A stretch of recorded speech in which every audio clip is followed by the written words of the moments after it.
Alors, pour la troisième fois, tout le monde, en espérant qu'il n'y aura pas de bruit parasite trop gênant cette fois-ci. Vous vous taisez, hein. Donc oui, tout à l'heure, on s'était quitté sur mon explication grosso merdo de ma dissociation, où je disais que l'autre, entre gros guillemets, représentait peut-être une partie de moi qui était très réfractaire à certains changements spécifiques que je vais développer ici. Après, c'est peut-être moi qui l'interprète comme ça, peut-être que c'était pas réellement un autre, peut-être que je sais pas trop. J'avais vraiment l'impression qu'on était presque deux personnes. On était vraiment reliés par pas grand-chose.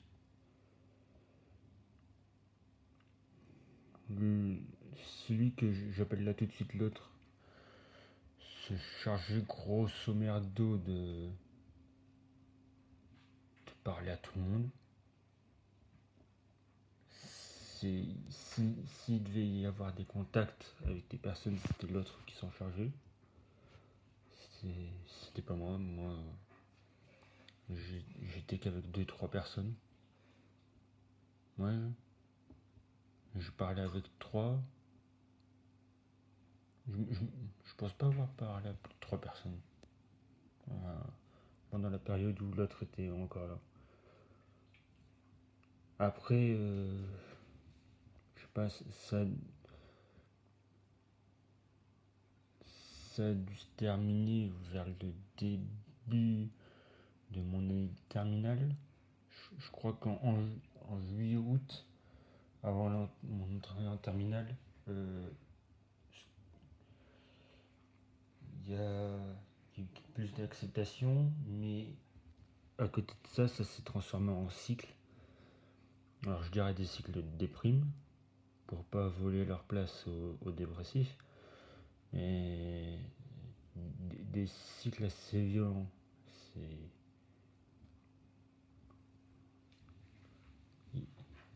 Et je faisais qu'alterner entre la phase normale et on va dire la phase de déprime.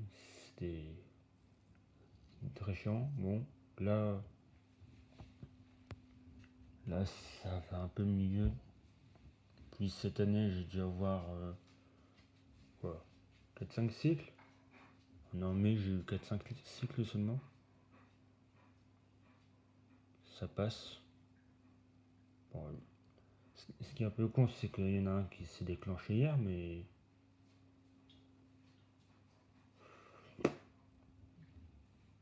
franchement, 5 cycles en. Peut-être même seulement 4. Je les ai pas bien comptés cette année. Je les ai pas comptés tout court. C'était pas la foire à combien il y a de choses à faire. Et je m'en sors plutôt pas trop mal. Je sais qu'il y a. Que quand ils ont commencé à se déclencher, je pouvais avoir facilement une rotation toutes les semaines. C'était assez violent. Tout comme les switches quand on était entre parenthèses, pas entre parenthèses, entre grosses guillemets 2. Quand on était deux.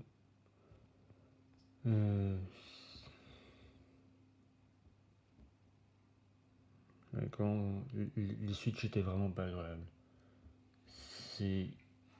L'autre était pas là pour le plaisir, il était là pour presque pour assurer une image. Je sais pas si on peut vraiment qualifier l'autre d'autre, surtout que de ce que j'ai appris sur la multiplicité, les autres, elle se construit vers les 9 ans. La mienne s'est foutue en plein milieu de mon lycée. Après, d'un côté, il y a des personnes qui se découvrent, la plupart des personnes se découvrent trans aussi à un jeune âge, et pareil pour l'homosexualité. Moi, j'ai tout pris pendant le lycée. J'ai tout pris pendant le lycée.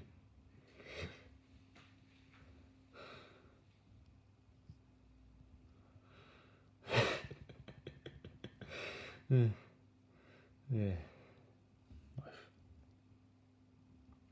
j'ai la flemme de mettre ma main. Parce que oui, ça c'est juste une caméra qui regarde une table. Qui est surpris? Personne. Surprise. Alors, ah oui, faut peut-être que je commence à lire mes notes parce que là tout ce que je faisais c'était du rattrapage. Je pense que je vais peut-être faire cette vidéo en deux parties vu que l'autre elle a coupé, vu qu'elle a été trop longue. Et ça va être très long en fait.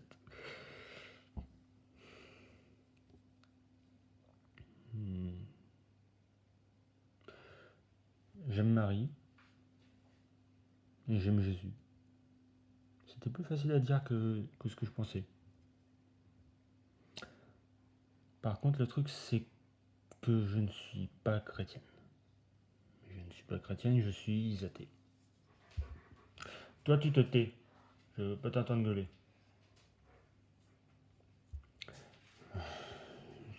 Je vais expliquer comment ça s'est plus ou moins produit.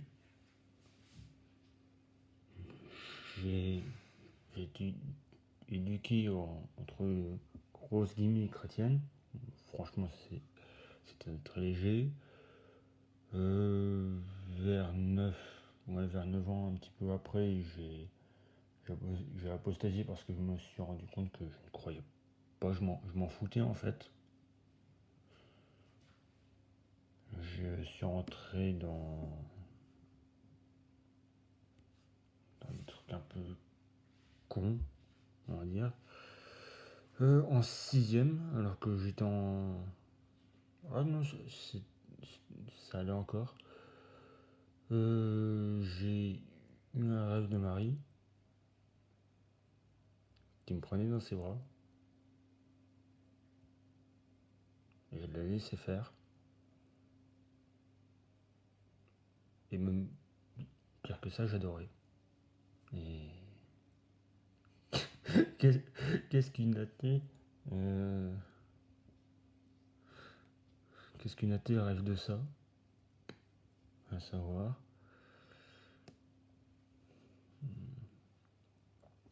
Après, j'ai eu d'autres rêves. Alors, je vais pas tous les raconter. Le dernier. Je sais même pas dans quel ordre. Il y en a peut-être qui vont repopper parce que je les ai pas tous notés. Hein.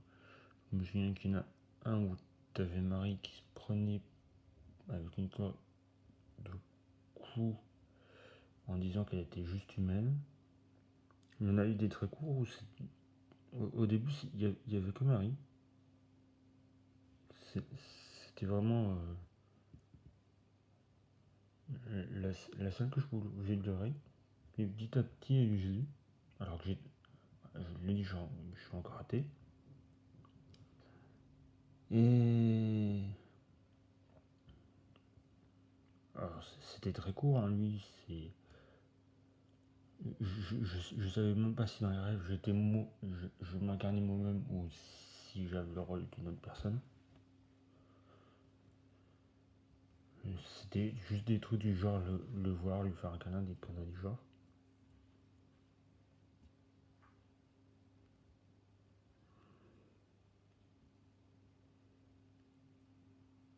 Attends. Ah oui, celui-là, bon, ouais, celui-là c'est plus par rapport à un délire. Ou t'as. Ouais, non, celui-là, je crois pas qu'il vaille la peine d'être raconté. Bon, tant pis. Où j'étais un serpent sous le pinari, tout noir. Elle met son pied.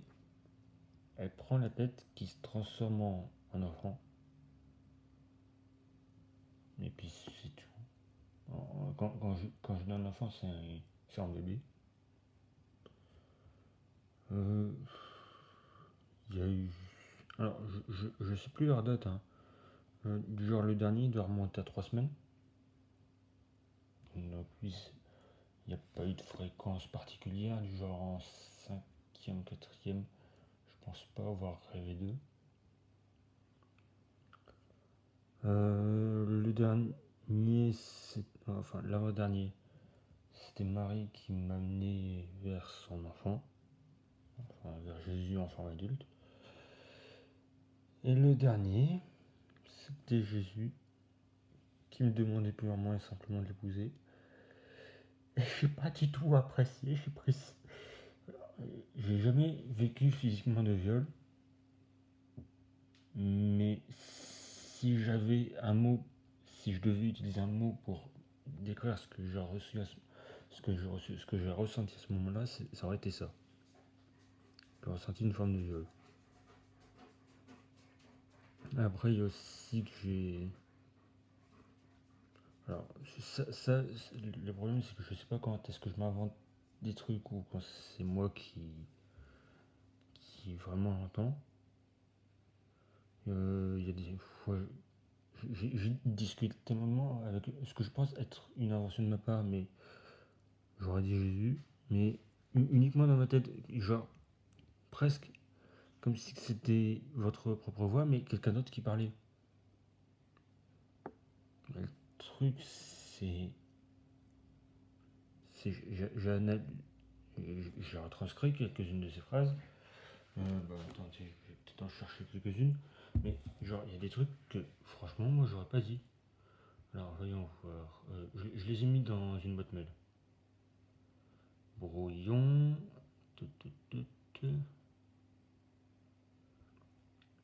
Attendez. Qui aime suffisamment enseignement, même moi, tu es tout gris, mais moi, j'élimine tout. Je n'interfère pas car sinon au jour où ils sont plats ils doivent recommencer. Je n'ai pas à faire les choses à ta place, il t'appartient d'agir par toi-même, je peux t'aider dans toutes choses mais ne me demande pas de les faire à ta place.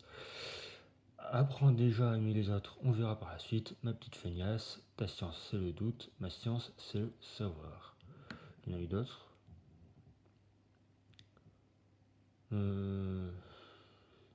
Mais ça je crois que c'est la seule fois où j'ai vraiment noté la phrase. Et le truc c'est que comme je suis profondément athée, qui plus est dans mon pic seconde, ouais, fin troisième seconde, j'étais vraiment dans un pic sévère.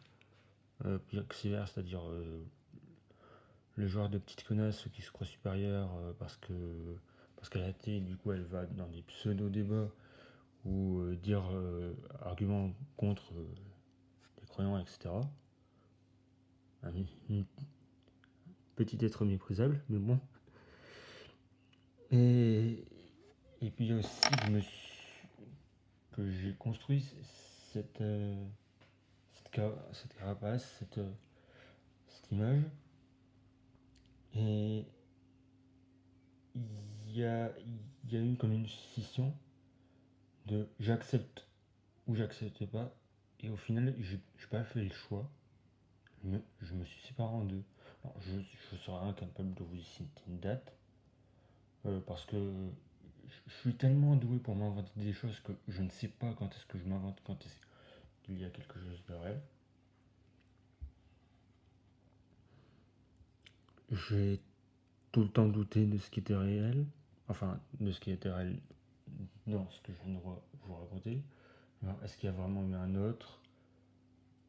Pourquoi est-ce que je m'intéresse simplement à des rêves? C'est des rêves quoi.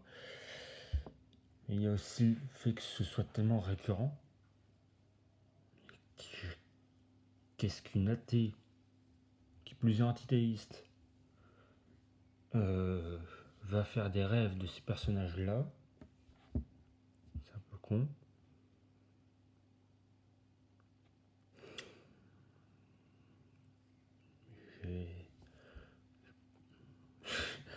J'ai plus trop sur quoi développer, mais bref, c'est, je sais pas. Alors,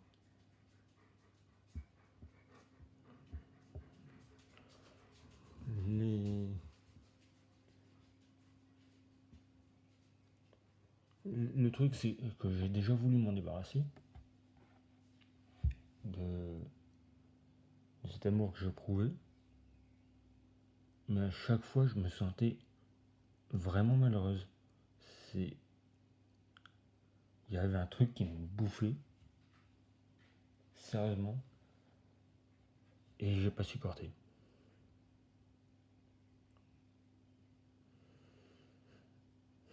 Donc petit à petit ça s'estompe, mais bon, les cycles se remplacent, que ça provoque, on finit par des cycles de déprime et phase normale. Quand je cause du mal aux gens ou quand des gens me font un certain tort, je sais jamais si c'est moi qui fais du mal aux gens ou si c'est l'inverse. Regarde, hier c'est moi qui ai fait du mal aux gens. Mais il n'empêche que je les aime, je suis athée, je doute tout le temps de tout ça, mais voilà, je les aime. T'es ma maman et mon papa. Bon, cette chaîne, c'est peut-être la dernière ou l'avant-dernière vidéo de la chaîne. Si jamais je reposte des trucs, ce sera plus en rapport avec tout ce qui est LGBT. Mais voilà, l'objectif de la chaîne est fait. Je n'ai plus rien à faire. J'ai plus rien qui m'incombe. Allez, à une prochaine fois, peut-être.